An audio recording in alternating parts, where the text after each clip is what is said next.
থাইল্যান্ডের একটি বিখ্যাত খাবারের নাম হচ্ছে ম্যাঙ্গো পিলো। তো এটা বানাবো আজকে। চলো, ময়দা, কর্নফ্লাওয়ার, গুঁড়া দুধ, চিনি, লবণ এগুলো সব একসাথে মিক্স করে সাথে হচ্ছে ম্যাঙ্গো পিউরিটা দিয়ে দিব। দুইটা চারটা ডিম দিয়ে দিব। ডিমগুলোকে এভাবে করে ভেঙে ফেলতে হবে।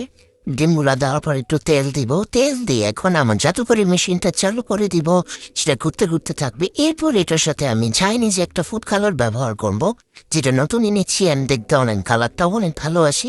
হুইপ ক্রিম হিসেবে আজকে আমি ব্যবহার করা টপিকলটা, কাজ যেটা আমার কাছে অনেক বেশি ভালো লাগে অ্যান্ড খুবই এফোর্টেবলের মধ্যে থাকে। তারপর আমার জাদুকর মেশিন আবার চালু হয়ে গেছি, ঘুরতেছে ঘুরতেছে ঘুরতেছে।